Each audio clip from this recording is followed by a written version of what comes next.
भी कहता है, एथिक्स भी कहती है कि हम सबको audio of and video on रखना चाहिए। Ethically, technically, HRDC, AMU as well as UGC demands that all of us have our audio off and video on. I hope you are all higher education institution teachers and will honor this aspect. ये दूसरी बात हुई। तीसरी बात, online mode की अपनी कुछ कमियां हैं। फेस टू फेस मोड में मैं आप सबके रिएक्शंस एट ए टाइम सारी कक्षा में देख सकता हूँ। आपके मैं अपनी बात कहाँ पहुंचा पाया, कहाँ नहीं पहुंचा पाया, ये भी कह पाता हूँ। इसलिए मैं ये हम लोग एक निर्णय सा लिया करते हैं कि हमारे आपके बीच में एक सहमति सी है कि मैं पहले अपनी बात करूंगा और लास्ट अंत में 10-15-20 मिनट 10-15 मिनट हम लोग डायलॉग करेंगे। आपके प्रश्नों का मैं उत्तर देने का प्रयास करूंगा। I hope it is okay for all of us. Shall we begin? Okay sir. Yes sir. एक और अपील रहेगी, हम सब बड़े प्रबुद्ध जन हैं। We are all intellectual class teaching higher education. It looks a little odd कि हम बात करें और आप लोग गुड मॉर्निंग मैसेज डालें, ये बहुत ऑड लगता है। We should act in an intellectual manner. हम सब लोग मैच्योरिटी शो करें और एक दूसरे के साथ इस कहना चाहिए अति औपचारिक डायलॉग से बचें। Now I will start. तो साथियों, philosophy of Indian higher education, इसमें 4 शब्द हैं: philosophy, education, higher education and Indian. Jyoti Singh ji हाथ खड़ा कर रही हैं, आप कुछ खास कहना चाहती हैं? Jyoti Singh ji, madam Jyoti Singh, do you want to say something? यदि नहीं तो हाथ को रोक दें या मैं क्रॉस किए देता हूं। ज्योति सिंह जी, आपको कुछ कहना है? एक्चुअली मेरा ये तकनीकी रूप से आप लोगों से ये ऐतराज रहता है कि ऑडियो ऑफ तो ठीक है, वीडियो ऑफ करके इधर उधर गायब हो जाते हैं। ये भारतीय शिक्षण परंपरा की अच्छी बात नहीं मानी जाती। एनीवे, आई विल स्टॉप, मैं उन्हें रोक देता हूं। So this concept of philosophy of Indian higher education involves 4 concepts: philosophy, education, higher education in particular, and Indian. इसमें भी भारतीय, इंडियन क्या है हम और आप काफी कुछ जानते हैं। एजुकेशन और हायर एजुकेशन में भी हम और आप बहुत अच्छी तरह से वाकिफ हैं। फिलोसफी से विषय में हम में से बहुत कम लोग जानते होंगे जिन्होंने औपचारिक रूप से अध्ययन किया है फिलोसफी का। इसलिए मैं फिलोसफी शब्द की थोड़ी ज्यादा व्याख्या करूंगा, उसके बाद एजुकेशन की, हायर एजुकेशन और इंडियन की करूंगा। खैर, इससे भी पहले मैं NEP 2020 और भारतीय शिक्षा का एक समन्वय का बात बताता हूं, चाहता हूं आपसे। दोस्तों, लंबी कहानी ना खींची जाए, ये तो 8000 साल पहले गुरुकुल शिक्षा परंपरा थी भारत में। निर्वा से gurukul system of education. Sharad Singh ji, audio off करें। Mister Sharad Singh, please audio off करें सर। इससे डिस्टरबेंस होता है, मैं आप तक नहीं पहुंच पाता, बात नहीं पहुंच पाती। Doctor Manoj Kumar ji, please audio off. Yes, thank you. 8000 साल पहले के जाएं या अंग्रेजों के समय में जाएं या जैन, बुद्ध, मुस्लिम शिक्षा के दौर में जाएं या ब्रिटिश शिक्षा के दौर में जाएं, कोई फायदा नहीं है। 1947 के बाद भी मैं बिल्कुल शॉर्टकट करूंगा। 1964-66 में कोठारी कमीशन आया था। 1968 में प्रोग्राम ऑफ एक्शन पार्लियामेंट में प्रस्तुत किया गया था। मैं एक शिक्षा का छात्र होने के नाते कहूंगा, it was one of the most comprehensive education commission education report on Indian education. Pre primary से लेकर पीएचडी तक की बात की गई थी। साथ ही साथ इसकी जो बड़ी खास बात थी कि इसने टेक्निकल एजुकेशन, वोकेशनल एजुकेशन, यहां तक कि कंप्यूटर एजुकेशन की भी बात की थी। हम लोग अपने एजुकेशन में कहा करते हैं कि जो हमारी बाइबल है, ये जो हमारे इंडियन एजुकेशन में जो कुछ भी है इसमें मिलता है। ये बात 68 की है, 1968 की है। हम सीधे कूदते हैं। उसके बाद हालांकि बहुत प्रयास हुए पहले, और इन सब में मैं उनमें नहीं डिटेल में जाऊंगा। इसके बाद 1986 में new policy of education I थी, जिसको कि एक काफी कुछ एक अच्छी पॉलिसी माना जाता है, क्योंकि देश की हर पंचायत में इसका वो गया था, मैसेज गया था, वहां प्रोफार्मा गया था, प्रोफार्मा भर के उसको एनालिसिस किया था एनसीईआरटी ने। और उसके बाद वी हैड मेड एनपीई 1986। इसके बाद सीधे 2020 की एक पॉलिसी आई है, जिस पॉलिसी की सबसे बड़ी खास बात यह है कि इंडियन पार्लियामेंट में nobody opposed it, everybody appreciated it. So I would say 1968 के बाद एक ऐसी पॉलिसी आई थी, 1968 में मतलब भारत में स्वतंत्रता के उस प्रयोग के बाद एक ऐसी पॉलिसी 2020 में आई है, which is one of the most comprehensive. Pre primary, बाल शिक्षा और से लेकर पीएचडी और आगे तक की टेक्निकल, वोकेशनल, इन सब बातों की तो बात की गई है। इसमें एक और खास बात है कि एक ओर से कंप्यूटर युग की या आर्टिफिशियल इंटेलिजेंस की बात की गई है, और दूसरी ओर से फिर वही प्राचीन भारतीय संस्कृति और गौरव, इसकी बात की गई है। एक तीसरी सबसे बड़ी खास बात और है, इस पॉलिसी में बहुत ज्यादा जोर दिया गया है कॉग्निटिव, कोनेटिव और अफेक्टिव के समन्वय पर।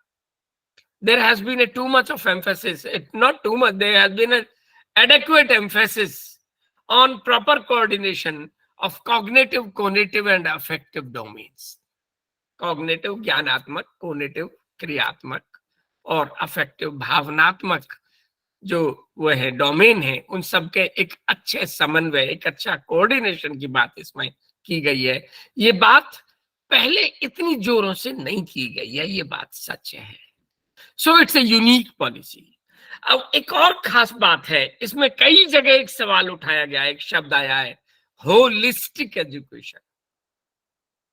होलिस्टिक क्या है?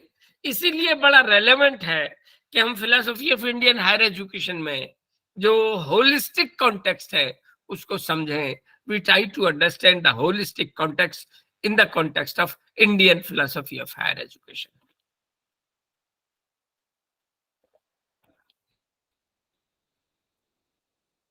फिलोसफी जैसा मैंने बताया था, मैं सबसे पहले बात करूंगा, थोड़ी डिटेल में बात करूंगा। Is there someone amongst us who is a teacher of philosophy?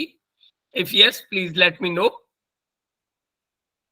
No, इसका मतलब मैं मान के चलूं कि मैं जो भी बोलूंगा ठीक ही बोलूंगा।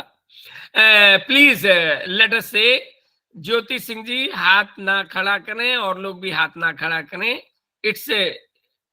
It comes under bad manners. Jyoti Singh ji, I am again reminding you.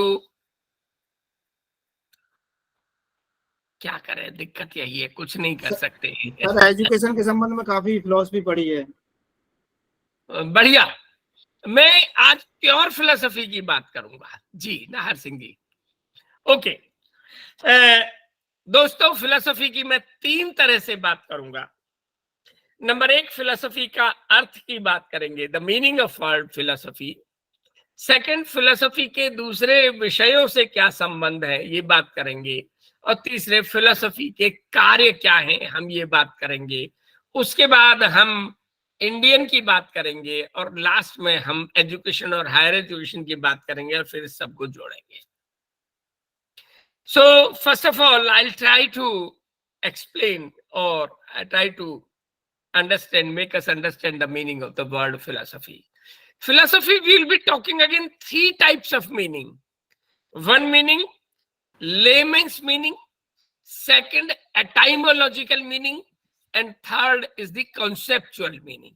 Layman meaning, जन सामान्य की दृष्टि से फिलोसफी का क्या अर्थ है. एटाइमोलॉजी, भाषा शास्त्र की दृष्टि से दर्शन शब्द का क्या अर्थ है.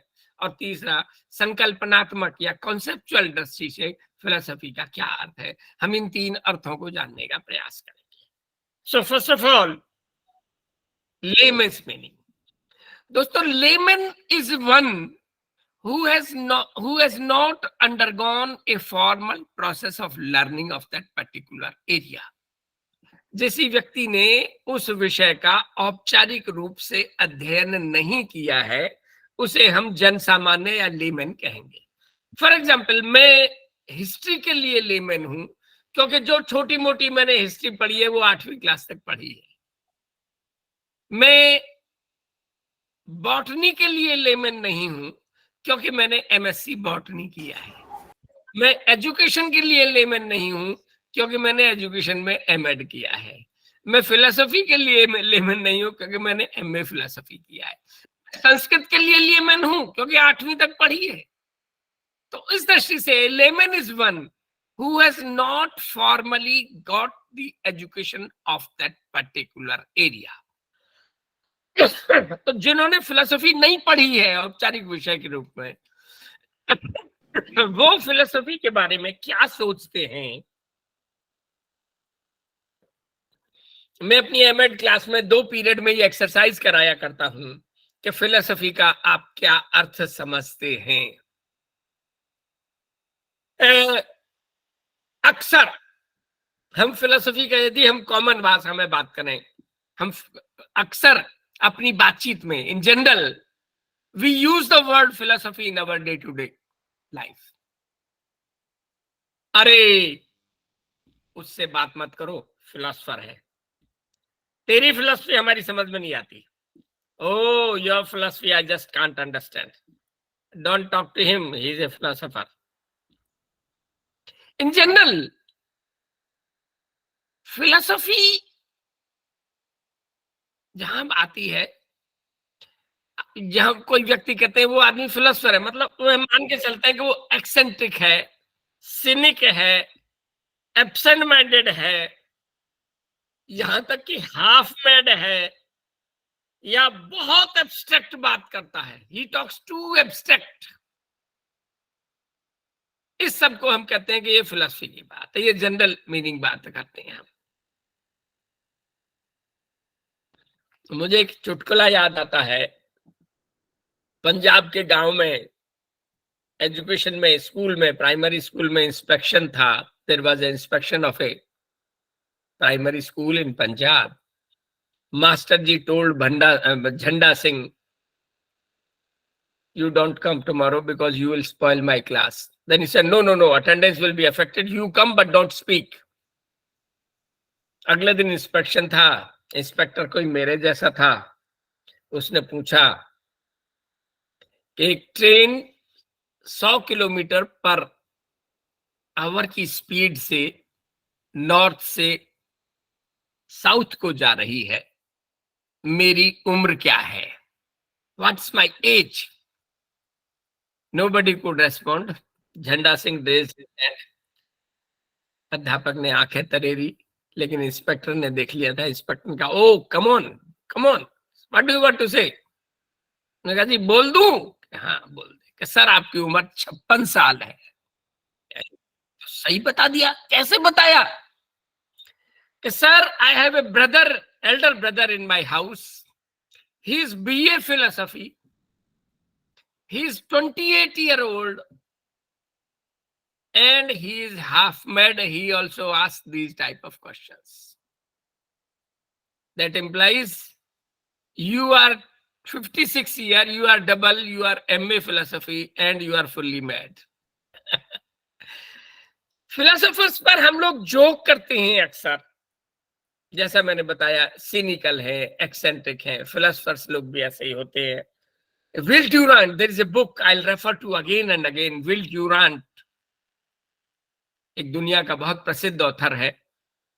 1930 में उसने किताब लिखी थी। मेरे पास उसी का ओरिजिनल 1930 का वॉल्यूम था, लेकिन मेरा कोई छात्र उससे ज्यादा प्यार करता था तो वो किताब अब मुझ पर नहीं है। There is a definition in that. वो कहता है philosophers are cowards, they do not fight with words, rather they do not fight with swords, rather they fight with words. Philosophers वो डरपोक लोग होते हैं जो तलवारों से नहीं शब्दों से युद्ध लड़ते हैं। अर्थात तर्क वितर्क करना, कुतर्क करना, आलतू फालतू तर्क करना, ये फिलोसफी का एक मीनिंग लिया जाता है। एक और मीनिंग वो लेता है बेसिर पैर की काटना, बहुत एब्स्ट्रैक्ट बात करना, कॉन्क्रीट बात नहीं करना, मतलब ओएचपी बात करना, overhead projection which goes above our head, ऐसी बातें करना, to talk something too abstract, to talk something too complex, to talk. So will Durant again gives a definition. Philosophy is searching of a black cat in a dark room when it is not there. I repeat, philosophy is searching of a black cat in a dark room when it is not there. Philosophy अंधेरे कमरे में काली बिल्ली को ढूंढने की प्रक्रिया है जब बिल्ली है ही नहीं, बिल्ली भी नहीं है और अंधेरा कमरा, हम काली बिल्ली ढूंढ रहे हैं, हम फिलॉसफी ढूंढ रहे हैं, पता नहीं क्या है। तो मजाक उड़ाते हैं, फिलॉसफी को नेगेटिवली लेमन सोचते हैं, ऐसा ये मानते हैं। एक और मीनिंग फिलॉसफी का लिया जाता है, वो कहा जाता है something divine, something spiritual, something as I said which is very abstract and complex. Spiritual, आत्मा की बात करना, परमात्मा की बात करना, कुछ बहुत ही एक ऐसी बात करना जो परलोक की बात है, जन्म पुनर्जन्म की बात है, इनको भी we talk that we are talking of philosophy, religious, divine, spiritual. एक और मीनिंग फिलॉसफी का लिया जाता है,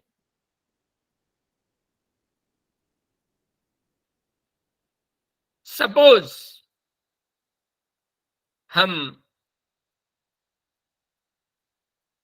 अलीगढ़ मुस्लिम यूनिवर्सिटी के केमिस्ट्री डिपार्टमेंट के सामने से गुजर रहे हैं। Suppose we are moving in front of the chemistry department of AMU. Somebody asks, what the teacher is doing in the class? Oh, he is teaching chemistry. And what the students are learning? They are learning chemistry. Similarly, we go ahead, we go to the department of philosophy. What the teacher is doing? Teacher is teaching philosophy. Student, what they are doing? They are learning philosophy. So what is philosophy? Philosophy is something which is taught in the department of philosophy. बाबा कहाँ है? School के सामने। School कहाँ है? बाबा के घर के सामने। दोनों कहाँ है? आमने सामने। So this is a paradoxical definition which does not lead us anywhere. इस तरह की भी बातें की जाती हैं। ये सब लेमन परिभाषाएं हैं, जन सामान्य की दृष्टि से ये अर्थ है। अच्छा जी, एक और अब ये दूसरा जो अर्थ लिया जाता है दैट इज एटाइमोलॉजिकल मीनिंग, शब्द मीमांसा। Etymology is the branch of philosophy as well as linguistics which talks about the meaning of words. शब्दों के अर्थ से संबंध रखने वाली दर्शन की या लिंग्विस्टिक फिलोसफी की वह शाखा जो शब्दों के अर्थ से संबंध रखती है, एटाइमोलॉजी कहलाती है, शब्द मीमांसा।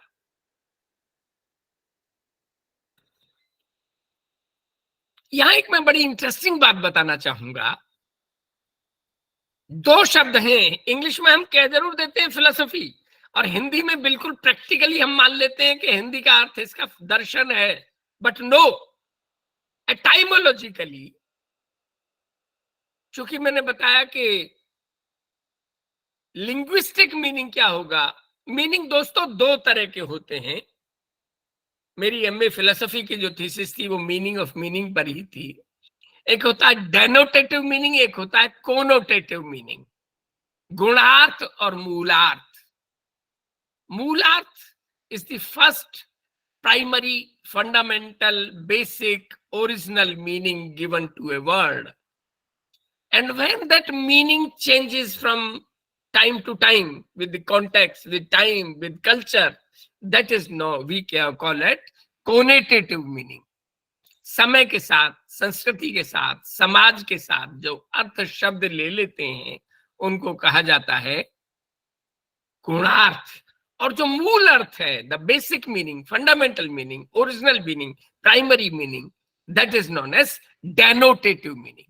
तो एटाइमोलॉजिकल मीनिंग में डेनोटेटिव मीनिंग पर ही हम जाएं तो चूंकि फिलॉसफी और दर्शन दो अलग अलग शब्द हैं और दो अलग अलग संस्कृतियों से आए हैं, these two words have originated from two different cultures, therefore they have different etymological meaning। मैं ये बात कहना चाहता हूं। फिलोसफी शब्द ग्रीक और लैटिन से आया है, it has come from Greek and Latin, जो कि ग्रीक एंड लैटिन के कल्चर के अनुसार इसको ओरिजिनल वर्ड दिया, मीनिंग दिया गया था। और इसी तरह से जो दर्शन शब्द है वो संस्कृत धातु से आया है, और संस्कृत धातु में संस्कृत के जो समय, समाज, संस्कृति से जो अर्थ मिलेगा वो दर्शन का अर्थ होगा। इसीलिए etymological meaning of philosophy will be different from the meaning of Sanskrit. हम दोनों के ही अर्थ ले लेते हैं, चल लेते हैं। हमने, आपने सबने पढ़ा होगा, जो हम में से एजुकेशन के साथी हैं, फिलोसफी दो शब्दों से मिलकर बना है, phil o sophy. O is a connective, phil means love और attraction, sophy means wisdom. So love of wisdom और love for wisdom is philosophy.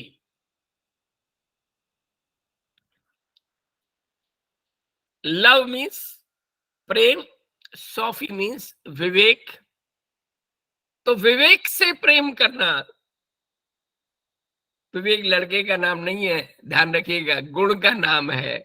विवेकशीलता से प्रेम करना, to have love for the act of wisdom, to have love for an affiliation with wisdom in practical day to day life is love of wisdom और philosophy. यहां मैं एक और खास बात बताना चाहूंगा। हम love of wisdom, who loves wisdom, कौन विवेक से प्रेम करता है, इस बारे में बड़ा बढ़िया कहा गया है, एनालिसिस किया गया है। विल ड्यूरान ने भी कहा, कई और फिलोसफर्स ने भी कहा है। ऐसा नहीं है कि मेल ही वाइज होंगे, विवेकशील होंगे, ऐसा भी नहीं है। ऐसा नहीं है केवल अमेरिकन अमीर लोग ही विवेकशील होते हैं, ऐसा भी नहीं है। गरीब विवेकशील नहीं होते, ऐसा भी नहीं है। ऐसा नहीं है कि गोरे लोग ही विवेकशील हैं, ऐसा भी नहीं है कि ऊंची जाति के लोग ही विवेकशील हैं। गरीब, नीची जाति का, अफ्रीका का, कहना चाहिए श्याम वर्णीय व्यक्ति भी विवेकशील हो सकता है। लड़की भी विवेकशील, छोटी उम्र की बच्ची भी विवेकशील। A girl child of a lower age, of a black country, of a lower caste, of a poor family can also be wise. ये हम नहीं कह सकते कि ये अमीरों की और बड़े लोगों की बपौती है विवेकशीलता। दूसरी बात, मैं एक एग्जाम्पल दिया करता हूं विवेकशीलता का, उससे ज्यादा बात क्लियर हो जाएगी। एक राजा साहब थे, there was a king, and as usually happens, he had a minister who fortunately or unfortunately was the brother of the queen. So queen used to nag all the time the king, please make my brother the chief minister. And the king used to say, your brother is not a wise fellow, not that a wise fellow. He said, why? Okay, I'll prove it. King said. Sometime, एक समय राजा अपने 300, 400, 500 लोगों के लावा लश्कर के साथ कहीं जा रहे थे। राजा साहब वहां कहीं ठहरे और दूर उन्हें शोर सुनाई दिया। There was A king was going with all his paraphernalia with 400 or 500 people, and they stopped at one place and they had some noise from the distant, which was audible. So the king thought this to be a good opportunity. First, he sent his brother-in-law, who was the minister, to find out the cause. He went there, came after some time. He said, "Sir, two people are fighting. There is a tree which is just on the verge, on the boundary of two people's fields. दो लोगों के खेत की मेड़ पर पेड़ है. वो कह रहा है ये मेरा है, वो इस कहता है मेरा है. इस पर झगड़ा हो रहा है." King sent him again. He said, "Okay, go there, find out. Where are the elders of the village? Where are the other people of the village? Are they not trying to resolve the issue?" He went there, took some time, came again and said, "Sir, the villagers are on half of the people are on this side, half of the people are on this side. Now they have gathered a lot and now the noise is more." He sent him again. "Where are Panchayat people? Where are the elders of the village? Are they not trying to do something?" He went again, came third time, said, "Sir, some death has occurred in a neighborby village who was a sarpanch, and all elder people and sarpanch, panch people have gone there and there." Now he called for his chief minister. He sent for him.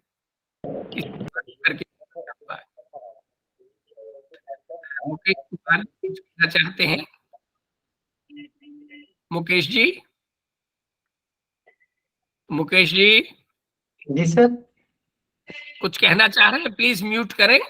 कुछ कहना चाह रहे हैं आप?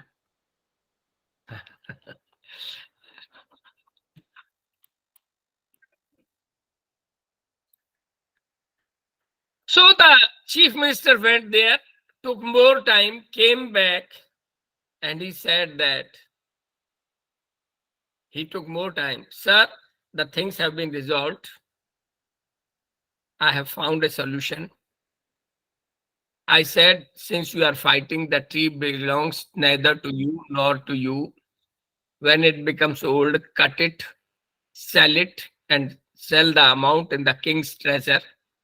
And they have signed on the paper, and the things have been resolved. People say second person, the chief minister, was wise, not the person who went 3 times and could not find a solution of the thing. Well, I should quickly go to the second meaning, a etymological meaning, darshan. If I use the word in a sentence, कहां जा रहे हो? भगवान के दर्शन करने जा रहा हूं. शर्मा जी, आपके दर्शन तो होते ही नहीं है. We never say that we had the darshan of a dog or cat or rat or some cheat. We never say that. हम जब भी दर्शन करते हैं, whoever we were, in fact, whoever we respect, whoever we find pleasure in being face to face, with whom we strive to meet, we call that I'm really fortunate that I'm having his darshan. हम जिससे आनंदित करते हैं, स्फूर्त पाते हैं, अपने को खुश होते हैं, उनको देखकर अच्छा लगता है, उनके दर्शन करते हैं. हम किसी कुत्ते, बिल्ली, घोड़े, गधी के दर्शन नहीं करते. So in Urdu, of course, my friends, they tell that this is not a proper way to संधि विच्छेद, गलत है. किसके दर्शन करें? ईश्वर के. ईश्वर कहाँ है? रूह ब रूह, रू ब रू होना, रूबरू, to be face to face with God. एक आत्मा का दूसरी आत्मा से साक्षात्कार होना. To be face to face of one soul with the other soul is रूबरू होना. In Kathopanishad, there has been a question, what is that by knowing which everything can be known? वह क्या है जिसके जानने से सब कुछ जाना जा सकता है? तो लोग कहते हैं परमात्मा. परमात्मा क्या हुआ? आत्मा जमा आत्मा बराबर परमात्मा. Soul plus soul is equal to super soul, that is the God. इसको और कहें हम, तो हम क्या ये माने कि टू बी दर्शन करना, किसके दर्शन करना? गॉड के दर्शन करना? नो. वी से Who is God? Ultimate, divine. But there is one caution here again.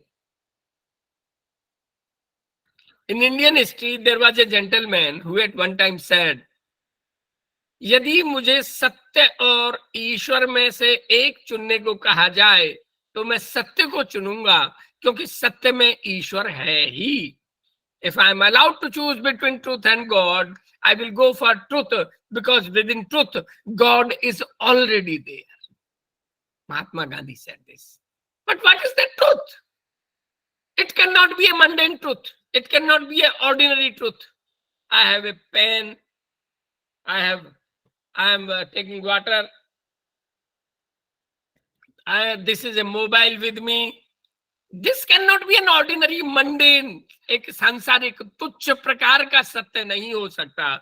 It should be a big truth, ultimate truth, divine truth, permanent truth, or I would say everlasting truth. So our definition comes to be face to face with the ultimate truth. परम सत्य के साथ साक्षात्कार करना. To ultimate truth, परम सत्य. और परम सत्य जो होगा वो 100 बातों की एक बात होगी. खैर, ये हो गया etymological meaning. Now I come to the third meaning, that is the, I would say, conceptual meaning. Friends, I like now again referring to one book, one classical book. He said, Will Durant. The name of the book is The Story of Philosophy. The beauty is, it has got 3, 4 very unique character, this book. Anand Kumar Singh ji कुछ कहना चाह रहे हैं, शायद गलती से हाथ खड़ा कर दिया. आनंद कुमार सिंह जी बोलिए. बड़ी दिक्कत है भाई.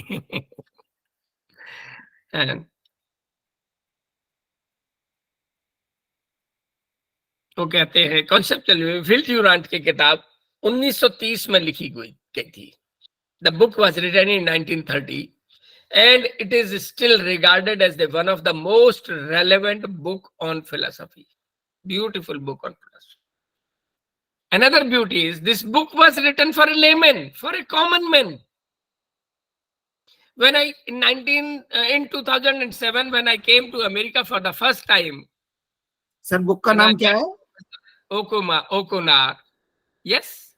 बुक का नाम क्या है sir? Will Durant story of philosophy. Hindi में तर्जुमा हुआ था दर्शन की कहानी, लेकिन वो फर्स्ट एडिशन आया, उसके बाद नहीं आई. The story of philosophy. This book was a common man, but still all over the world, even MA philosophy people consider it. मैं भी अपने स्टूडेंट को MA फिलोसफी में ऑलमोस्ट टेक्स्ट बुक की तरह से क्लास के लिए पढ़ाता हूँ.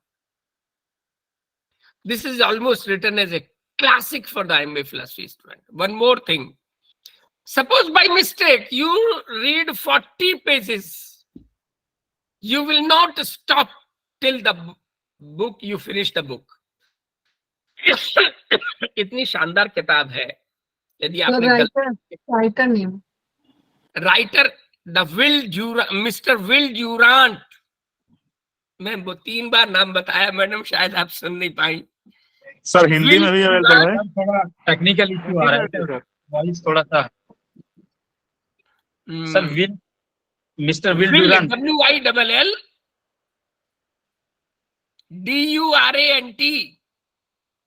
Yes sir. आप पढ़िएगा, ये कॉमन मैन के लिए लिखी गई है किताब. आप गलती से भी 40 पेज पढ़ लेंगे तो पूरी किताब पढ़े बिना नहीं मानेंगे. एक और खास बात, प्रोफेसर कोनार और मैं मजाक किया करते थे. देखिए मुझे आपके साथ थोड़ी दिक्कत हो रही है. प्रभात कुमार सिंह जी सर, मेरा एक प्रश्न है सर. अभी आपने एक चीज बताया. जी सर, अभी आपने एक चीज बताया कि सत्य को जानना, अल्टीमेट ट्रूथ. तो अल्टीमेट ट्रूथ तो वैरी कर सकता है ना सर? सर ये बड़ा गहरा सवाल है, मैं इसका अंत में उत्तर दूंगा. अल्टीमेट ट्रूथ जो होगा, अल्टीमेट ट्रूथ में अभी और बातें भी मैं जोड़ूंगा. जब मैं इसका वो बताऊंगा ना सर, जब फंक्शंस ऑफ फिलोसफी बताऊंगा तब मैं इस पे बात करूंगा। अल्टीमेट ट्रुथ कैसे एक होने के चांस कम है, लेकिन वो भी है, उसकी भी पॉसिबिलिटी है, उस पर भी मैं बात करूंगा। मेरे ख्याल से हम थोड़ा सा रुक ले। मैं बार बार अनुरोध करूंगा कि लास्ट 15 मिनट में आपके लिए दूंगा। मैं कोशिश करूंगा और जल्दी समाप्त करूं, so that we have more time to question. Okay, तो और भी बहुत सी बातें हैं। मैं to cut it short because the time is short. Will Durant की किताब में से मैंने 2 परिभाषाएं ली हैं। I have taken 2 definitions from Will Durant. I will talk about those 2 definitions. One is thinking of things in totality. वस्तुओं के बारे में समग्रता पूर्वक सोचना, वस्तुओं के बारे में समग्रता पूर्वक सोचना।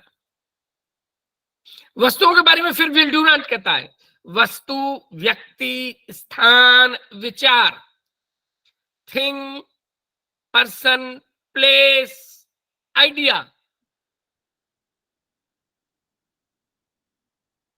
थिंग, पर्सन, प्लेस और idea, to think about them in their totality. In their totality. Totality, suppose I say, I'll take an example. I'll take the example of a chalk. मैं chalk का उदाहरण दूंगा। किसी केमिस्ट्री वाले से कहा जाए ये क्या है, तो केमिस्ट्री वाला कहेगा, वो कम से कम 40-50 पेज का मोनोग्राफ लिख देगा, it is a chalk, it's a calcium carbonate. Calcium carbonate के मेटल्स के साथ ये रिएक्शन है, नॉन मेटल्स के साथ ये रिएक्शन है, हाइड्रोजन के साथ ये रिएक्शन है, हाइड्रोजनेशन ऐसे होता है, ऑक्सीडेशन ऐसे होता है, ये रिएक्शंस ऐसे हैं, इसका ये रिएक्शन ऐसे हैं, ये प्रॉपर्टीज ऐसी है, केमिकल प्रॉपर्टीज ऐसी है, वगैरह वगैरह। He will write 150 pages, 40 pages. That is chemistry of chalk. यदि फिजिक्स वाले से पूछा जाए, वो भी 50 पेज हो सकता लिख दे, मोनोग्राफ लिख दे।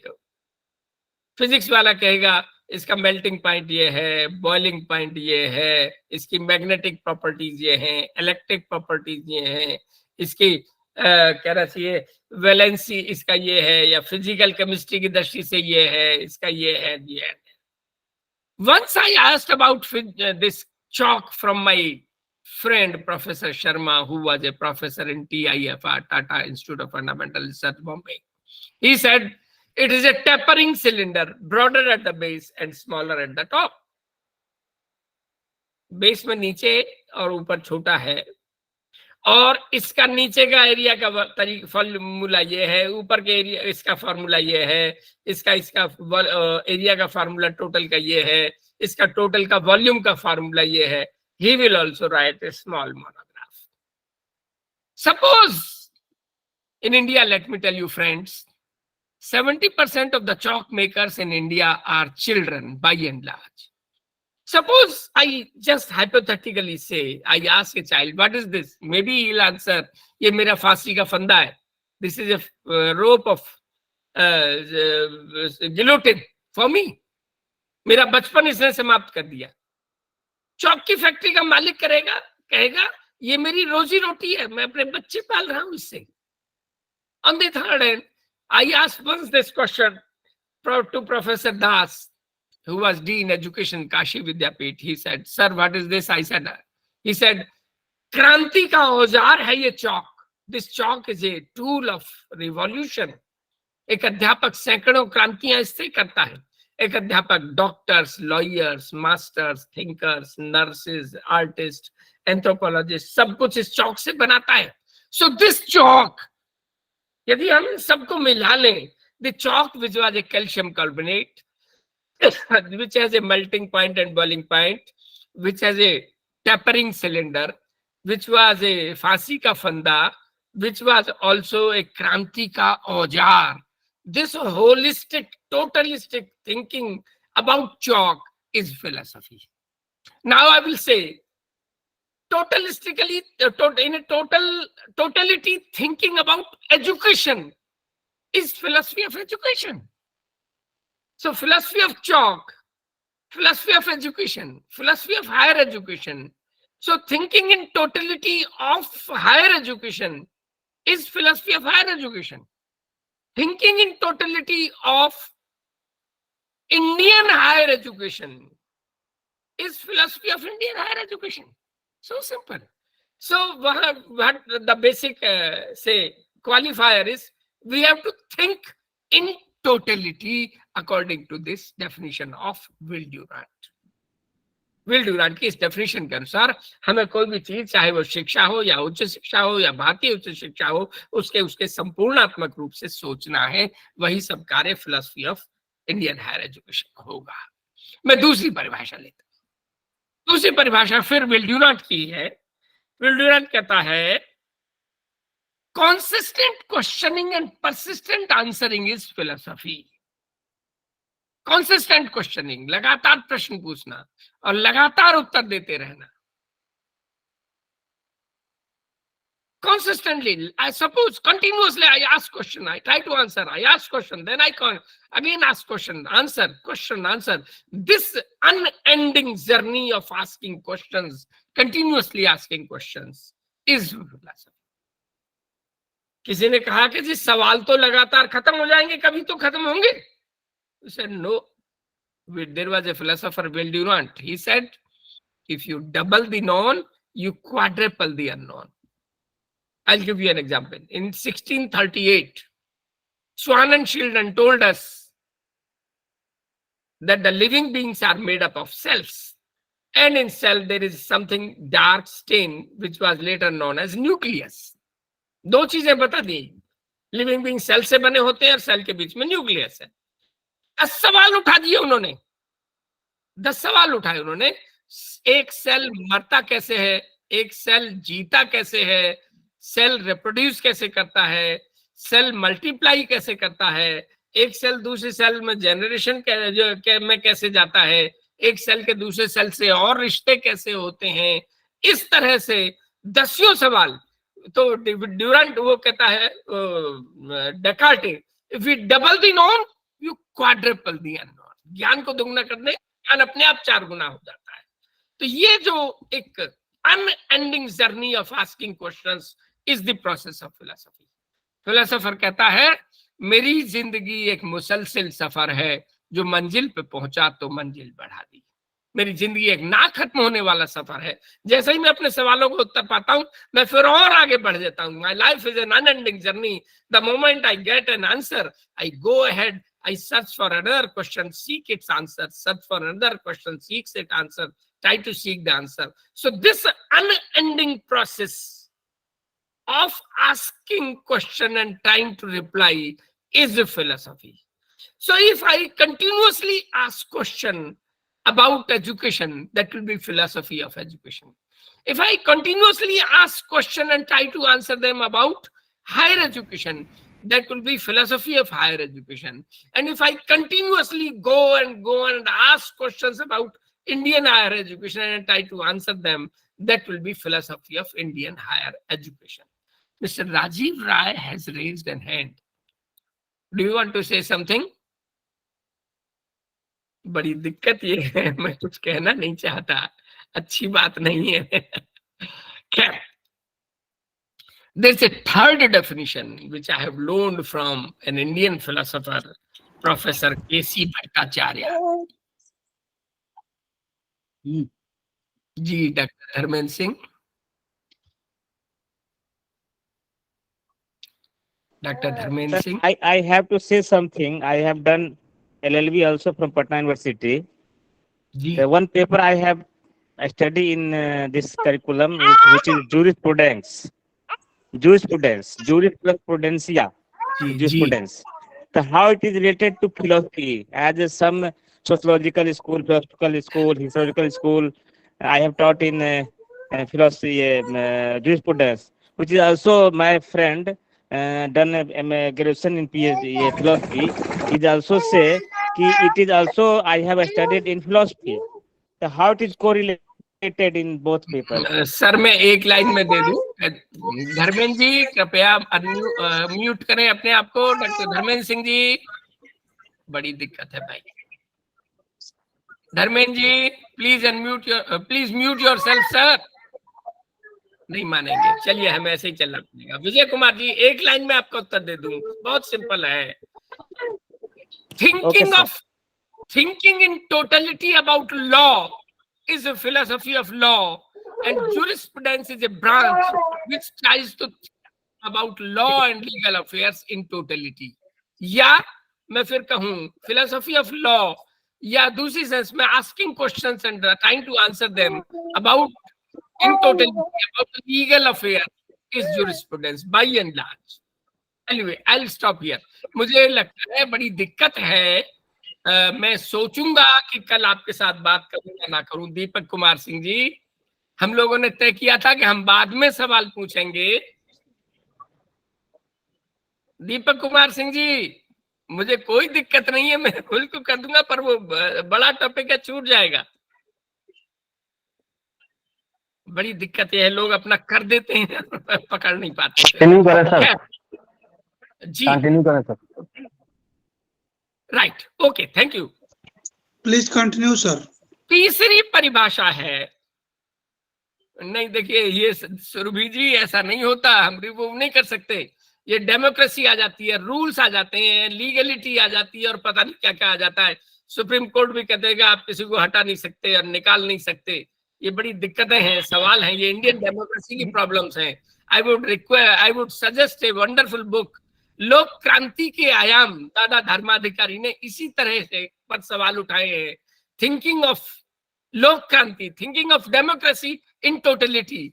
दादा धर्माधिकारी, जिनके बेटे चीफ जस्टिस थे बॉम्बे हाई कोर्ट के, he has written a wonderful book about this aspect only, कि जो हमारी डेमोक्रेसी है, he used to call it democracy. राक्षस तंत्र है ये, क्योंकि सब का पार्टिसिपेटरी डेमोक्रेसी नहीं है ये। खैर, it's off this issue. I'm sorry, Shubhranshu ji, I'll not answer your question. I'll quickly go to my my talk. Third definition, Professor K.C. Bhattacharya says in a very different manner. He says, understanding and appreciating about life and universe as a whole is philosophy. मैं पूरे 1 घंटे तक, करीब पौना घंटे तक एक exercise अपनी क्लास में कराया करता हूँ, एमएड की क्लास में, इस पर। I repeat, understanding and appreciating life and universe as a whole is philosophy. इसमें 13 छोटे छोटे सवाल बनते हैं। Understanding philosophy, appreciating and understanding life, appreciating life, understanding life as a whole, appreciating life as a whole, understanding and appreciating life as a whole, so on and so forth. Then similarly, question 5-7 questions for life, understanding of life, universe, similar questions for universe, and then a total combination of that. जीवन और ब्रह्मांड के बारे में संपूर्ण रूप से समझना और सराहना करना। समझना ही काफी नहीं है, सराहना भी करना, to appreciate that. A cognitive, besides cognitive और logical, there is affective domain to appreciate, सराहना करना। I will give an example. MSc botany करने के बाद भी हमें ये बात पकड़ में नहीं आई थी। मैं हिंदी में कहूंगा, इंग्लिश वाले दे विल मिस इट। मेरे ताऊ जी ने मेरे गांव में ये कहानी मुझे सुनाई थी। एक आदमी लौकाट एक बहुत छोटा सा लौकाट नहीं, आदमी कहें कि खिरनी के पेड़ के नीचे लेटा हुआ था। खिरनी निबोली जैसा, नीम की निबोली जैसा एक छोटा सा बड़ा मीठा फल होता है, पेड़ बहुत ऊंचा होता है। वो कहता है, ए खुदा, ईश्वर तूने क्या किया, ये इतना बड़ा पेड़ दिया, जरा सी खिरनी दी है, कोई मतलब नहीं है यार। इसका मतलब तरबूज जितना ना सही, खरबूज जितना तो होता है, क्या फायदा देने का। इतनी ये खिरनी उसकी नाक पे पड़ी। हे खुदा, हे ईश्वर, माफ करना, गलती हो गई, आई एम सॉरी, मैंने बड़ा गलत सोचा, यदि ये खिरनी आज खरबूजा छोड़ आम भी होता तो मेरी नाक वहां नहीं होती जहां होती। Now as a student of botany I know, दुनिया में जितने ऊंचे पेड़ हैं उन पेड़ों पर या तो फल जो है फलियों की तरह से लगता है या बहुत छोटा होता है, एक्सेप्ट यदि कोकोनट जैसे पेड़ के नीचे कोई लेटता नहीं है। But this nature has given this gift, nature has made this law. So appreciating this thing, understanding and appreciating life, nature, God, world is philosophy. So if I say understanding and appreciating education as a whole is philosophy of education. Understanding and appreciating higher education as a whole is philosophy of education. Understanding and appreciating Indian higher education as a whole is Indian philosophy of higher education. Sorry, Loken Singh ji, I'll continue. Today I'm going to talk to the director HRDC or whosoever is it about all this. अच्छी बात नहीं लग रही, I'm not appreciating. क्या? These are three meanings. Now I come to the basic aspect. One more thing. Is philosophy a domain or a virtue of philosophers only? No. क्या philosophers ही philosophy वाले होते हैं? क्या philosophy philosophers की ही बपौती है? Aristotle इस बारे में बड़ा बढ़िया कहता है. He says in a very beautiful word. वो कहता है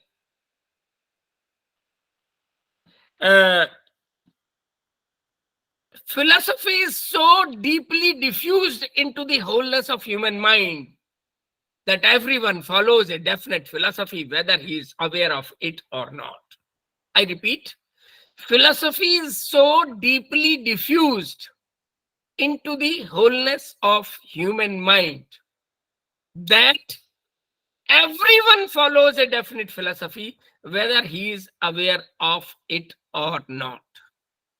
फिलॉसफी हमारे जीवन के मन मस्तिष्क की समग्रता में इतनी गहरे बैठ गई है कि दुनिया का प्रत्येक व्यक्ति दार्शनिक है, चाहे वह इस बात को जानता हो या ना जानता हो. He may not be knowing that I am a philosopher. I may not be knowing that I am a philosopher. मैं फिर रिपीट करूं, फिलॉसफी हमारे मन मस्तिष्क की समग्रता में इतने गहरे अंदर तक बैठ गई है कि दुनिया का प्रत्येक व्यक्ति एक फिलोसोफर है, वो इस बात को जानता हो या ना जानता हो, does not matter. Every man is a philosopher. अब मैं यह प्रूव कर सकता हूं कि आप में से प्रत्येक व्यक्ति फिलोसोफर है. मैं 2 उदाहरण लूंगा केवल. सुबह आप 7 बजे उठते हैं और 10 बजे अपने कॉलेज या यूनिवर्सिटी के लिए जाते हैं. 7 से 10 तक आप कम से कम 100 सवालों का उत्तर देते हैं. consistent questioning and consistent answering. 7 बजे उठूं ना उठूं, जल्दी उठूं, अब उठूं, देर से उठूं, कब उठूं, उठने पर मैं अब ये करूं, ये आज कौन से कपड़े पहनूं, कौन सी बस से जाऊं, पैदल जाऊं, साइकिल से जाऊं, मोटरसाइकिल से जाऊं, कार से जाऊं, कैसे करूं. 100 सवाल.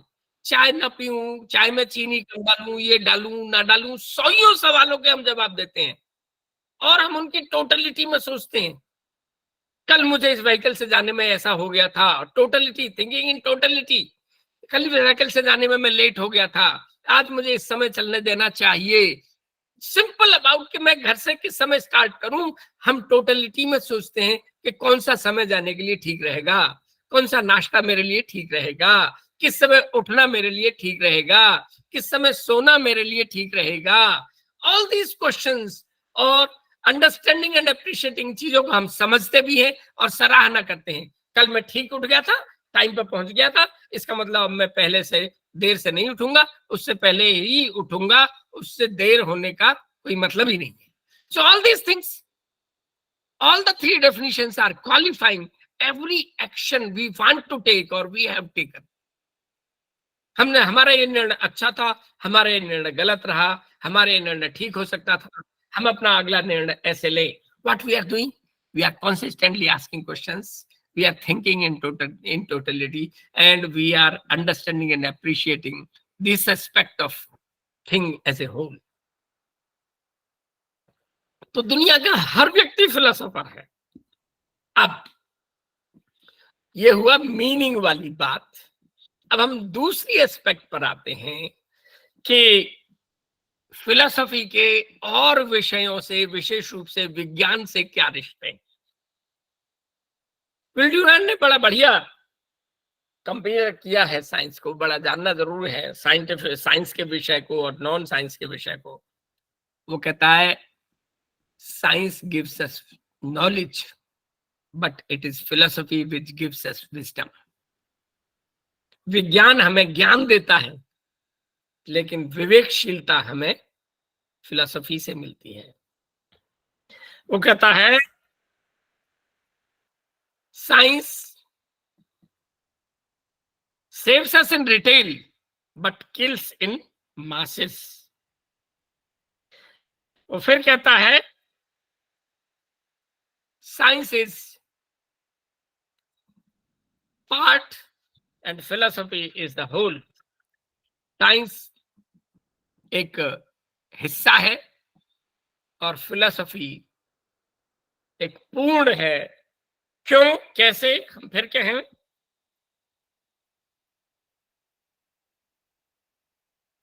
सारे विषय पहले सारी दुनिया में यदि हम वेस्टर्न नॉलेज का वो लें तो पहले फिलोसफी थी, फिर फिलोसफी से नेचुरल फिलोसफी बनी, फिर नेचुरल साइंस बनी, फिर नेचुरल साइंस से फिजिकल साइंसेस, बायोलॉजिकल साइंसेस बनी, फिर फिजिक्स और केमिस्ट्री बनी, फिर बायोलॉजी से एंथ्रोपोलॉजी आई, फिर एंथ्रोपोलॉजी से सोशियोलॉजी आई, फिर इस तरह से और विषय आए। तो अल्टीमेटली वो कहता है,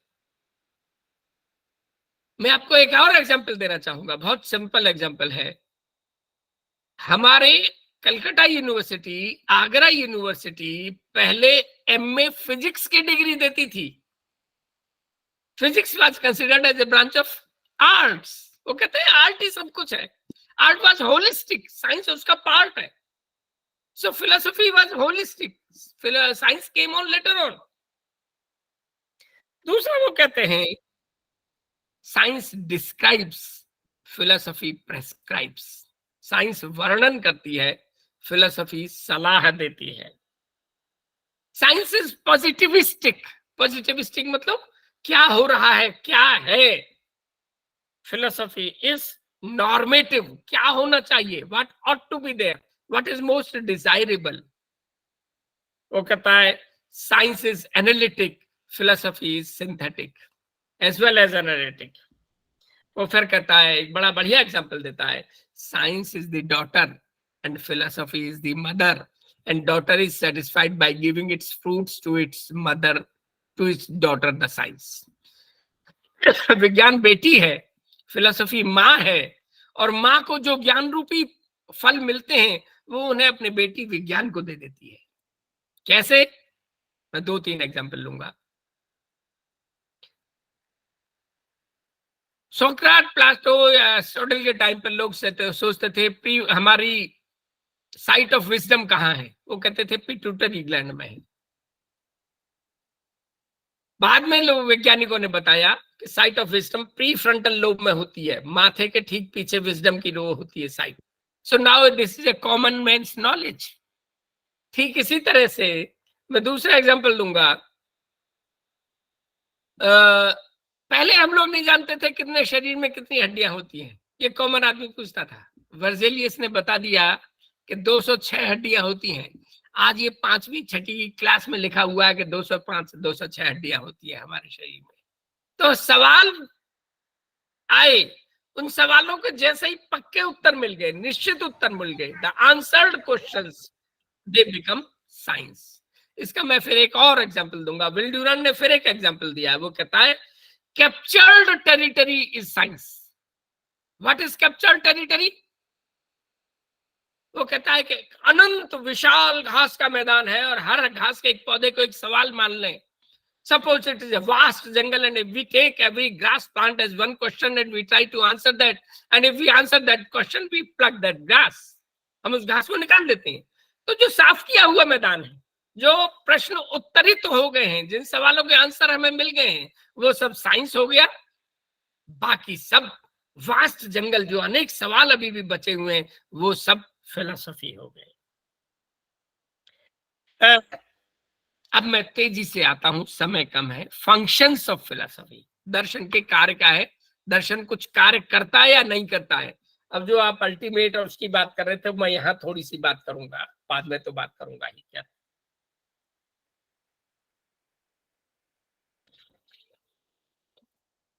वो कहता है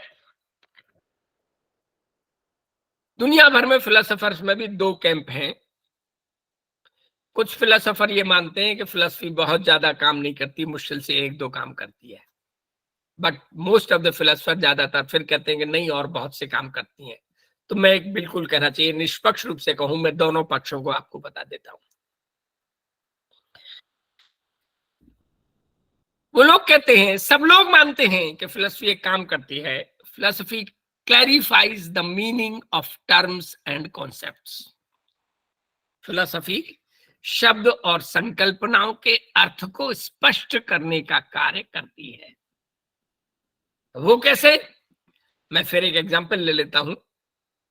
हमारे लॉ के साथी बैठे हैं, वो मैं कहेंगे मान लो हमें एक परिभाषा बनानी है कि डावरी है, दहेज क्या है, दहेज लेना देना अपराध है, तो हमें दहेज की परिभाषा बनानी है। तो what will be the definition of dowry? Somebody will say, I generally have a discussion in my class and try to arrive at this. What is dowry? Okay, money taken by the groom is dowry. कानून की नजर में वो बच जाएगा कि नहीं जी मैंने नहीं लिया, मेरे पिताजी ने लिया है, मेरी माता जी ने लिया या चाचा ने लिया, चाचा कहेगा मामा ने लिया है, मामा कहेगा मौसी ने लिया है, एंड देन तो कहेगा no, you have to make a law, a more complete, more further clarification. So money taken by the groom side is dowry. अब फिर में बच निकलेंगे इसमें लोग, वो कहेंगे नहीं साहब हमने पैसा लिया ही नहीं है, हमने 2 कारें लिए, 1 प्लॉट लिया। You have taken 2 plots and 1 car. So then they will say cash or kind taken by the groom side is dowry. फिर इसमें लूप होल है, फिर इसमें प्रॉब्लम आ जाएगी। In India there are certain people, northeast in particular, where there is a woman dominated society, matriarchal society. Dowry is taken by the bride side. तो फिर हमारा सवाल उठेगा cash or kind taken by the groom or the bride is dowry. फिर law वाले सवाल उठा देंगे कि हमारा तो जी बिजनेस चल रहा है 3 पीढ़ियों से, it is because of the business, आप तो हमें पकड़ लोगे। वो कहेंगे no, then further last clarification came, what for the cash was taken, and suppose cash or kind was not given, what will you do? We will not accept the marriage. So for last clarification would be the cash or kind exchanged between the bride and the groom side in lieu of marriage, विवाह के बदले में, in lieu of marriage, विवाह के एवज में, विवाह के बदले में वर पक्ष अथवा वधु पक्ष में धन अथवा संपत्ति का हस्तांतरण दहेज है। मोर और लेस लीगल डेफिनेशन यही है। तो इस दृष्टि से किसी भी शब्द का और संकल्पना के अर्थ को स्पष्ट करना दर्शन का कार्य है। To clarify the meaning of term or concept. Another function is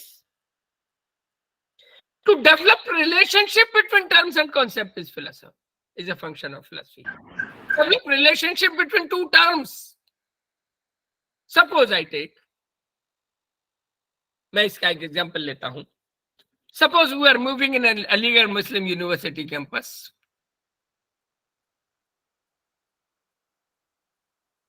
शाम का धुंधल का है, it's a hazy evening. We see 2 people coming from that side. It seems that one is a lady and other is a gent. What can be relationship between these 2? India बिल्कुल सपनों का वो है, वो कहना चाहिए रिश्तों का देश है। वो कहेगा बाप बेटी है, माँ बेटा है, मामा भांजी है, मामी भांजा है, कहना चाहिए मित्र हैं, पति पत्नी हैं, दोस्त हैं. There can be tens of relationship between those people. Similarly, in two words, there can be different type of relationships, and developing those relationships is a function of philosophy. I'll take an example. This is philosophy and this is education.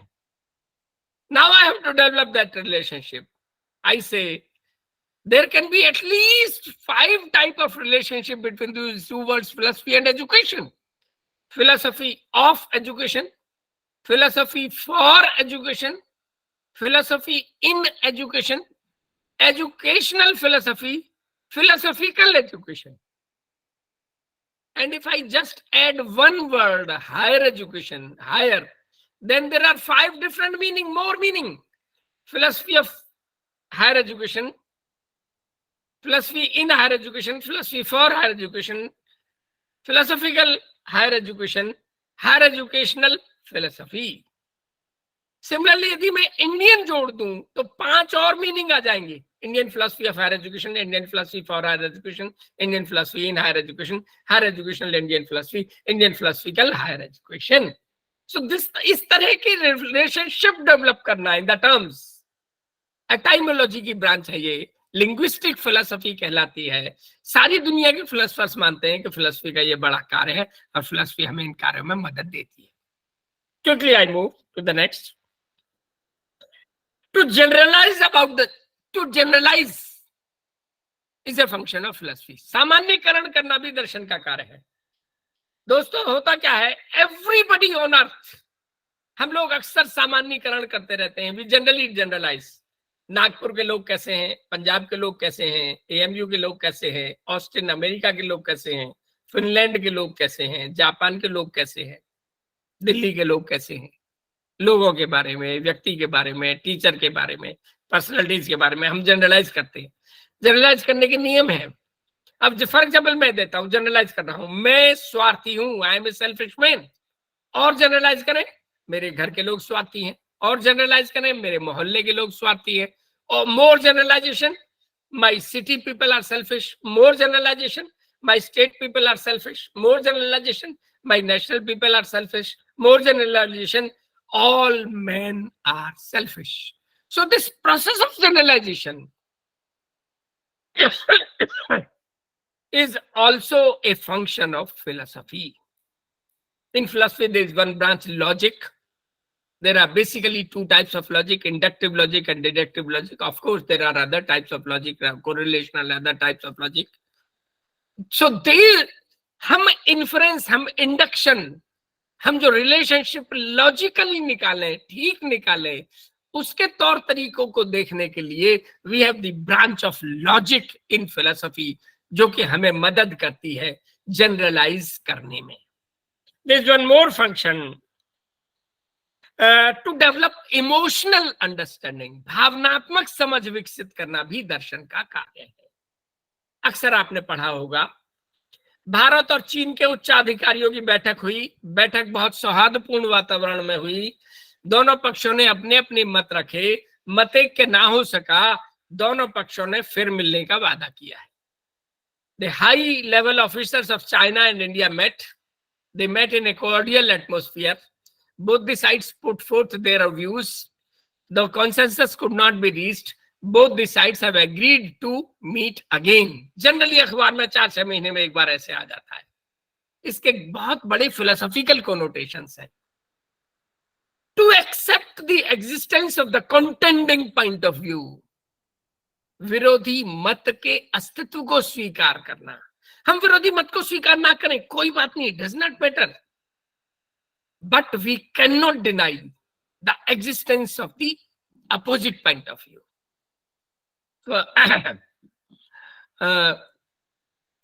I'll give again an example. अक्सर हमारे मन में आता है कि हे भगवान, इस आदमी से हमारा सामना ही ना करना पड़े. हे भगवान, ये आदमी ना आए, ये भगवान ना रहे आदमी.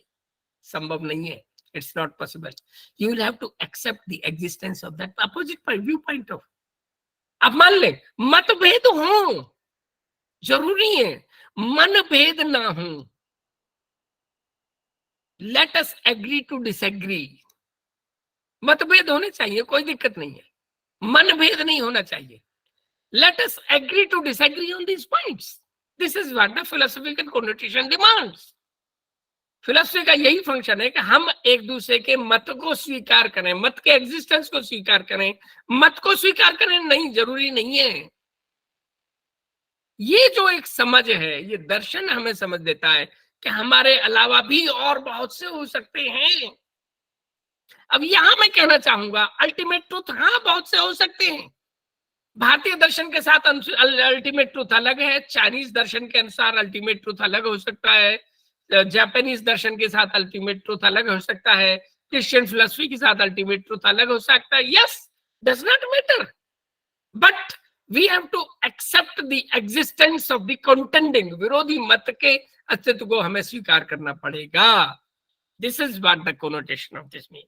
There is one more function, to tell the best way of life. जीवन जीने का सर्वश्रेष्ठ तरीका बताना भी दर्शन का कार्य है। कैसे? To tell the best way of life. somebody will say if wealth is lost, nothing is lost, health is lost, something is lost, character is lost, everything is lost। ये मैं तरीका होना चाहिए। वो कहता है कि no no no, act locally, think globally. तीसरा कहता है नो नो नो, तीसरी फिलोसफी कहती है यावत जीवेत सुखम जीवेत, ऋणम कृत्वा गतम जीवेत। जब तक जियो सुख से जियो, उधार लो और घी पियो, मांगने आए तो मारो। ये जो एक अलग अलग फिलोसफीज हैं, फिलोसफी इन सब में बताती है किस व्यक्ति के लिए कब कहां कैसे बेस्ट वे ऑफ लाइफ कौन सा है। और लास्ट एक बड़ा बढ़िया फंक्शन है, to keep alive interest in such questions is philosophy. ऐसे प्रश्नों के प्रति सदैव जीवंतता बनाए रखना भी दर्शन का कार्य है। हम सदा ये सवाल उठाते रहें कि जो पहले ये जो नाम था एकेडमिक स्टाफ कॉलेज, उसका क्या मतलब था, फिर HRDC हुआ, उसका क्या मतलब हो रहा है, और फिर हम Madan Mohan Malviya teacher training centre का क्या मतलब होने जा रहा है। इन सवालों को उठाते रहें, होलिस्टिकली सोचते रहें और इन चीजों को अप्रिशिएट करते रहें, अंडरस्टैंड करते रहें, और हम चीजों के अर्थ के बारे में स्पष्टता प्राप्त करते समय और इन शब्दों के और शब्दों के कॉन्सेप्ट को आपस में रिलेशनशिप को सोचते रहें, हम जनरलाइज करते रहें, हम भावनात्मक समझ विकसित करते रहें, हम एक जीवन जीने का सर्वश्रेष्ठ तरीके ढूंढते रहें, सर्वश्रेष्ठ शिक्षा का तरीका ढूंढते रहें, ये सब दर्शन के कार्य हैं। I stop here deliberately, philosophy वाली भी बात हो गई। अब तेजी से मैं जल्दी से 3 मिनट में और बता देता हूं। हम और आप इंडियन हैं, हर कोई जानता है। इंडिया की ज्योग्राफी की बाउंड्रीज हैं। हमारे जो इंडियन मेंटालिटी है by and large, we are history oriented people, we are religious by nature. हमारे यहाँ एथिस्ट की संख्या 1% भी नहीं है इंडिया में। We are fatalistic by nature, भाग्यवादी हैं हम लोग। We are hospitable. JBS Haldane कहते हैं कि भारत के गांव में मई और जून में आप कार में जा रहे हैं और आपके रेडिएटर में पानी कम हो गया, तो आपके रेडिएटर को भी पानी मिलेगा, आपको भी पानी मिलेगा, आपको खाना भी मिलेगा, आपको रोक भी लेंगे इंडिया के विलेजेस में। This is Indian culture. वो कहते भी, what is Indian culture? It is agriculture. We are tolerant, हम दुख के दिनों को आसानी से बिता देते हैं। We are philosophical minded. एक जापान से बहुत बड़ा पत्रकार आया था, उसने कहा कि यहाँ का तो भिखारी भी फिलोसफी झाड़ता है कि मेरे भाग्य में ही नहीं था, अगले जन्म में मिलेगा, जन्म जन्मांतर की बात करता है। We are by and large non materialistic. हम अक्सर अपने यहाँ कहते हैं कि जो सेठ आया था ये लोटा डोर लेके आया था, अब करोड़पति हो गया है। हम मनी एक्यूमुलेशन, बड़ा हुआ तो क्या हुआ, जैसे पेड़ खजूर। मनी एक्यूमुलेशन को हम बहुत अप्रिशिएट नहीं कर पाते। ठीक इसी तरह से अब मैं एजुकेशन के बारे में कहूँ, एजुकेशन की मैं 4 डेफिनेशन कहूंगा, टैगोर, गांधी, अरविंद और विवेकानंद की, बस और कुछ नहीं, और उसके हायर एजुकेशन की बताऊंगा। एक है स्कूल एजुकेशन, दूसरी है हायर एजुकेशन। एक तो ये तरीका हो गया। दूसरा कहते हैं कि नहीं, सांसारिक शिक्षा लोअर एजुकेशन है, संसार से परे की शिक्षा हायर एजुकेशन है। भारत के हमारे एक राष्ट्रपति ऐसे थे जो 8वीं फेल थे लेकिन फिर भी ज्ञानी कहलाए, क्योंकि उन्होंने दिव्य शिक्षा के बारे में, दिव्यता के बारे में उन्होंने हासिल किया था। और बताते हैं, बाकायदा किताब छापी है गवर्नमेंट ऑफ इंडिया ने, कि जो हमारे राष्ट्रपति जी थे, ज्ञानी जैल सिंह जी थे, वो इतना फिलोसॉफिक, रोमानी, स्पिरिचुअल होकर बोलते थे कि उनका ऑल इन वन पूरा रहता था, बातचीत रहती थी। तो ये तो लोअर एजुकेशन होगी, मंडेन सांसारिक शिक्षा। उच्च शिक्षा हो गई उच्च शिक्षा, दैविक शिक्षा, ईश्वरीय शिक्षा, आत्मिक शिक्षा, पराविद्या जिसको कहा जाता है, विद्या और पराविद्या। एक तीसरा बड़ा बढ़िया अलग नोमेनक्लेचर है, वो कहता है what and why. School education में हम व्हाट पढ़ते हैं, वहां कितनी वर्षा होती है, वहां की उपज क्या है, वहां की जनसंख्या क्या है। और हायर एजुकेशन में हम व्हाई पढ़ते हैं, ये उपज ऐसी क्यों है, वर्षा कम क्यों होती है, वहां ये चीजें क्यों उगती हैं, वहां का टेम्परेचर ऐसा क्यों है, वहां का क्लाइमेट ऐसा क्यों है। So what is the domain of school education and why is the domain of higher education. अब हम बात करें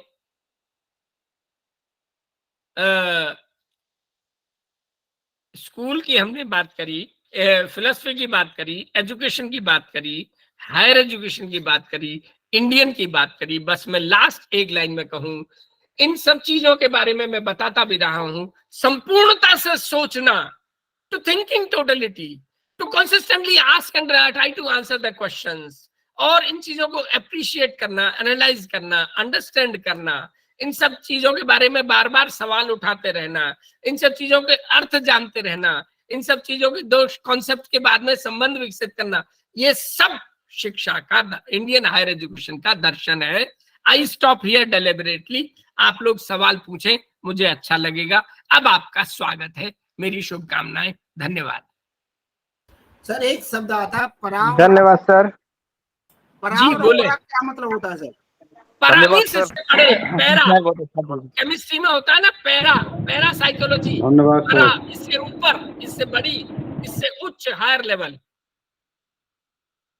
अपरा सर, अपरा देखिए, परा और अपरा ये अलग वो है। जो अपरा नहीं है, जो परा नहीं है, जो सांसारिक है, जो मंडेन है, जो क्षण भंगुर है, नष्ट हो जाने लायक है। शुभांशु शेखर सिंह जी बोलना चाहते हैं कुछ, प्लीज। सर वो धर्माधिकारी सर की जो किताब है, उस किताब का नाम लोक क्रांति के आयाम। अच्छा, लोक क्रांति के आयाम, किताब का भी नाम यही है जी। और बोले सर विजय गौतम जी। धन्यवाद सर। सर तत्व मीमांसा और ज्ञान मीमांसा दोनों में क्या, थोड़ा सा अंतर समझा दें थोड़ा सा। आप तो फिलोसफी में डीप घुस गए। तत्व मीमांसा को मेटाफिजिक्स कहा जाता है, ज्ञान मीमांसा को एपिस्टेमोलॉजी कहा जाता है।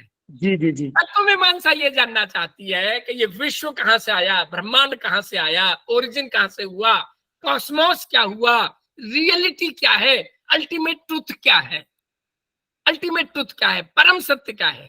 हर दर्शन के अनुसार परम सत्य अलग है, हर व्यक्ति के अनुसार परम सत्य अलग है। किसी के लिए पैसा परम सत्य है, किसी के लिए नौकरी परम सत्य है, किसी के लिए म्यूट करके और वीडियो बंद करके आनंद लेना ही परम सत्य है। हर व्यक्ति का सत्य है। This is metaphysics. एपिस्टेमोलॉजी वो है जो ज्ञान क्या है, ज्ञान क्या नहीं है, ज्ञान के स्रोत क्या हैं, ज्ञान के स्रोत क्या नहीं है, ज्ञान की प्रकृति क्या है, ये सब मीमांसा करना एपिस्टेमोलॉजी या ज्ञान मीमांसा कहलाती है। बहुत बहुत धन्यवाद सर, आपने आज दर्शन के द्वारा हम सबको बड़ा महत्वपूर्ण जानकारी दर्शन के बारे में प्रदान की। बहुत बहुत आभार सर आपका। डॉक्टर अनुराधा सिंह जी।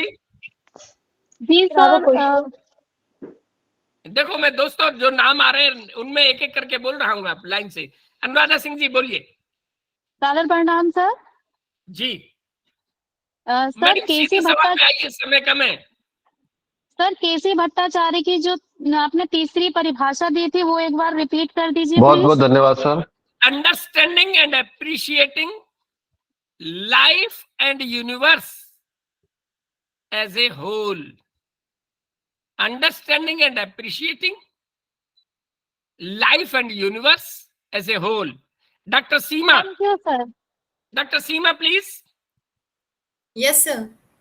बोलिए मैडम। प्रणाम सर, आपने अपना पूरा जीवन दर्शन के लिए दिया है, उसे समझा है, बॉटनी के स्टूडेंट और फिर टीचर होते हुए भी सर। मैंने भी सर बीएड किया है, तो उसमें हमारी फिलोसफी ऑफ एजुकेशन एक पेपर हुआ करता था सर। तो मैंने जितना भी उसे पढ़ा सर, मैं उतना उलझती गई। तो कृपया इस पे प्रकाश डाल दीजिए कि किस तरीके से दर्शन को पढ़ा और समझा जाए। बड़ा मुश्किल सवाल है मैडम, मैंने यही कोशिश की है। विल ड्यूरेंट की किताब पढ़िए, आपको आनंद आ जाएगा और आप सब कुछ जान जाएंगी। मेरा काफी कुछ वो है। Okay sir. हाँ जी, विशाल कुमार जी। नमस्कार सर। जी बोले। सर आपने लेक्चर में सर थीस्ट और एथीस्ट के बारे में बताया था कि एथीस्ट हमारे इंडिया में 1% है, लेकिन I find myself agnostic, अज्ञेयवादी, तो थीस्ट और एथीस्ट के बीच में होता है। तो सर इसकी बात वेद और उपनिषद में शायद की गई है जहां तक मैं समझता हूँ, लेकिन इस पे कोई अगर सिंपल भाषा में, जैसे आप विल डुरांट की किताब बताई जो लेमेन भाषा में हो, एग्नोस्टिक पे अगर कोई साहित्य की किताब हो फिलोसफिकल वे से, तो वो सर अगर आप बताएं। देखिए, एग्नोस्टिसिज्म एक फिलोसफी आप गूगल में डालें, या एक एग्नोस्टिक के लिए मैं एक और नई किताब आई है, सोफीज वर्ल्ड, गार्ड की किताब है, सोफीज वर्ल्ड डालिए, शायद आपको उत्तर मिल जाए। मेरी शुभकामनाएं। सर ये मैंने पढ़ी हुई है सर, और कुछ सर ये वाली अच्छा, मैंने पढ़ी हुई सोफीज है वर्ल्ड सर। पढ़ी है आपने? जी सर। अरे वाह, वंडरफुल वंडरफुल।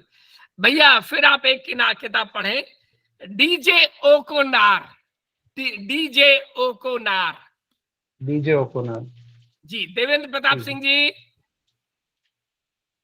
देवेंद्र प्रताप जी सवाल पूछना चाहते हैं? जी सर, प्रणाम सर। मेरा सवाल है सर कि एक एग्जाम्पल के through sir, philosophy in education, philosophy of education and philosophy for education, बस वन लाइन में सर इसको डिफरेंशिएट आप अपने सिंपल वर्ड्स में सर करें। बहुत बढ़िया। चावल में कंकड़, एक बड़ी चीज के अंदर सारी संसार में फिलोसफी का क्या हाल है? पढ़ाई में फिलोसफी को कहां देख रहे हैं? फिलोसफी छोटी चीज होगी, बड़ी चीज में जो पढ़ी है, चावल में कंकड़, फिलोसफी इन एजुकेशन। मरीज के लिए दवाई, philosophy for higher education people, philosophy for AMU participants, ये के लिए उपयोग के तौर दृष्टि से देख रहे हैं। और घोड़े को लाल नीला चश्मा पहनाए तो चश्मे से दुनिया कैसी दिखेगी? यदि हम आपको फिलोसफी की दृष्टि से सारी दुनिया को देखें तो दुनिया कैसी दिखेगी? वो फिलोसफी ऑफ एजुकेशन होगी। मैं इतना ही कहूंगा अभी जानकर। Rajkishore Pandey ji. Yes sir. Sir प्रणाम जी। सर, इसमें एक क्वेश्चन हम ये पूछना चाहते हैं कि जो एनईपी 2020 है जी, अगर हम फिलॉसफी ऑफ टीचर्स की बात करें, जो एक अभी डिफिनेशन सर आपने जो इनकी दी थी विल डुरांट की, जी, थिंकिंग ऑफ थिंग्स टोटलिटी, जी, तो एक टीचर एज ए टीचर जो उसकी थिंकिंग होती है और एज ए स्टूडेंट जो उसकी थिंकिंग है, तो एनईपी 2020 में इन दोनों जो थिंकिंग्स हैं इसको फिलॉसफिकल दृष्टिकोण से किस तरह से समायोजित करने का प्रयास किया बहुत गया है? शानदार। मेरे गुरुजी कहा करते थे, वही शब्द मैं बताता हूँ, मैं कब बोले देता हूँ। न तुम झूठे न हम झूठे, न तुम झूठे न हम झूठे, इश्क में सच्ची का तो रोना है। सत्य बहुअंगी है। जैन फिलॉसफी बहुत शानदार उत्तर देती है। रीना मिश्रा जी। शानदार। रीना जी। बहुत अच्छा रहा सर, बहुत अच्छा क्लास रहा। रीना जी, रीना मिश्रा जी, बोलिए मैडम जल्दी से। Sir, I have a question that is there any ideal truth that can apply on everyone? बहुत शानदार। मैडम, फिलोसफी में एक है एथिक्स, सर्वे भवन्तु सुखना सर्वे संतु निरामरे, सारा विश्व मेरा घर है। ये फिलोसफी भारतीय दर्शन में आप किनारे से पढ़ना शुरू करें, बहुत है। कोई भी पढ़ लें, अपने लिए व्यक्तिगत पढ़ें, योग दर्शन पढ़ लें। गौरव जी, गौरव जी, गौरव जी हैं? पुष्पेंद्र सिंह जी। जी जी सर।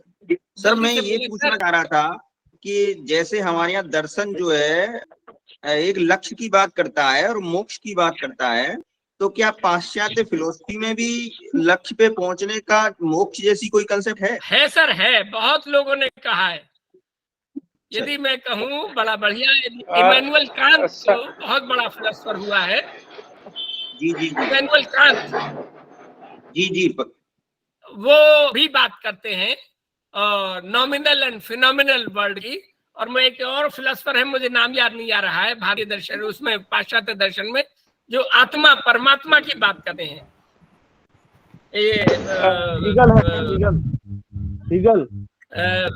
हीगल भी है, लेकिन इसका एक और भी है, और बड़े लोग मैं मानता हूँ कि मैं ज्यादा बहुत लोग हैं पाश्चात्य दर्शन में भी। पर कांट ने सर ये भी तो कहा है कि फिनोमेना को जाना जा सकता है, न्यूमेना को नहीं जाना जा सकता। नहीं, नॉमिनल को जानने के लिए हमें नॉमिनल वर्ल्ड में घुसना पड़ेगा। इसमें फिनोमिनल वर्ल्ड की लिमिटेशंस भी तो उन्होंने बताई है। देखिए इसमें बड़ा बढ़िया कैनवा बनेंगे, एक्चुअली बनेगा, वो लंबा है। Knowable non, knowable unknown, unknowable non and unknowable unknown. ज्यादा उसमें नहीं जाऊंगा। पुष्पेन जी बोले। जी जी पुष्पेन जी क्या जो हेलो मैं बोले सर, आपने पुष्पेन जी हाथ उठाया था, सवाल है कोई आपका? हाँ सर मैंने पूछ लिया ना। अच्छा ठीक है, आशुतोष कुमार जी नाम है मेरे पास अगला।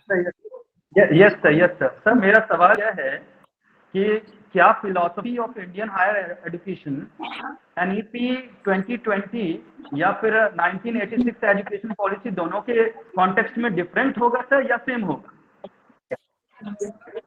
एनईपी 2020 और 1986 एजुकेशन पॉलिसी सर, दोनों के बहुत जमीन आसमान का अंतर है दोस्त, पढ़िए तो सही, जमीन आसमान का अंतर है, एक बार पढ़ के देखिए, बहुत अंतर है। हमारे निर्भय सिंह जी, जितेंद्र गोयल जी, मेरे ख्याल से इसके बाद समाप्त करेंगे हम। सर एक मेरा जी निर्भय सिंह जी बोलिए। जी सर, जब आप भारतीय चिंतन शब्द का प्रयोग करते हैं तो चूंकि भारत एक मल्टी कल्चरल सोसाइटी है जिसमें अलग अलग धर्म और अलग अलग मान्यताओं के लोग रहते हैं, और उस मान्यताओं में टोटल मान्यताओं को लेकर एक भारतीय शब्द का प्रयोग किया जाता है। कोई आप इंडियन कहिए या भारतीय कहिए, तो क्या कोई ऐसी समझ है जो अलग अलग संस्कृतियों का एक भारतीय समझ बनाता हो? क्योंकि जब हम भारतीय चिंतन शब्द का प्रयोग करते हैं तो उसमें हिंदू फिलॉसफी भी है, आपको क्रिश्चियन भी है, इस्लामिक भी है। मैं एक लाइन में कह दूं सर, मतलब क्या ऐसा कोई कंक्रीट कोई आइडिया है जिसे हम भारतीय चिंतन कह सकते हैं? मैं बताता हूं सर, हमें एकता की बात की जाती है। मैं केरल में बैल और से हल से आज भी खेती होती है, और यूपी में भी बहुत काफी हिस्से में बैल और उससे ही खेती करते हैं। ज्यादा डिटेल आपको डॉक्टर राधाकृष्णन की किताबों में मिलेगी, द इंडियन फिलोसफी में इन चीज को उन्होंने। लेकिन सर क्या है कि जैसे अगर हम समावेशिता की बात करते हैं, ये तो पूरे दुनिया में बात होती है, तो इसमें इंडियनाइजेशन कहाँ है? नहीं सर, ये जानना सारी दुनिया में बात नहीं होती। क्रिश्चियन फिलोसफी में होलिस्टिक की बात नहीं की गई, आप जाएंगे बड़ी गहराई की बात है सर। क्यों सर? क्योंकि आपको सर एक सेकेंड ईसा मसीह जब कहते हैं कि सभी ईश्वर के संतान हैं, तो फिर वो क्या कहते हैं? सर इसमें न्यू टेस्टामेंट और ओल्ड टेस्टामेंट का डिफरेंस भी देख लीजिए। आपकी बात सही है, मैं मना नहीं करूंगा, इसमें बड़े खैर मैं इस चीजों में नहीं पढ़ूंगा। भारतीय दर्शन या भारतीय होलिस्टिक की बात डॉक्टर राधाकृष्णन की किताब में आपको और अच्छी तरह से मिल जाएगी। Last question doctor, I have one question sir, Vijay I have one question sir. Doctor Jitendra Goyal ji, अपराध की बात आपने की। एक सेकेंड सर, जैसे हमने ये देखा कि जैसे गांधी जी ने नई शिक्षा के नई तालीम में जिस तरह से भाषा का उन्होंने समायोजन किया है, शायद वो एक आपको इंडियनाइजेशन का एक सबसे बेहतर आपको उदाहरण है ये, क्योंकि उन्होंने भाषा दूंगा गिजू भाई वधेगा, उसमें मिल जाएगा और बढ़िया एजुकेशन के लिए। गिजू भाई वधेका आप पढ़िए, 16 किताबें एजुकेशन से जुड़ी हुई लिखी है उन्होंने। सादर प्रणाम सर।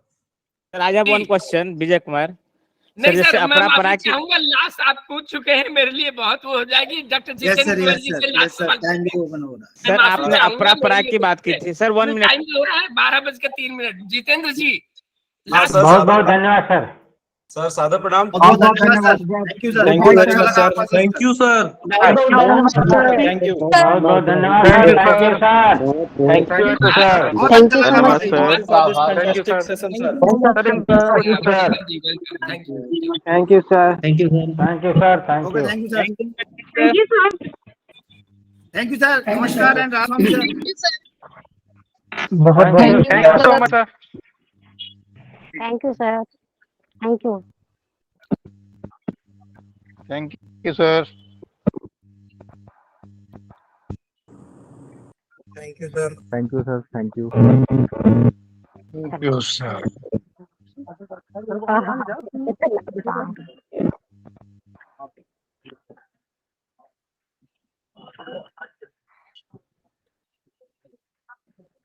डेट ऑफ बर्थ क्या है?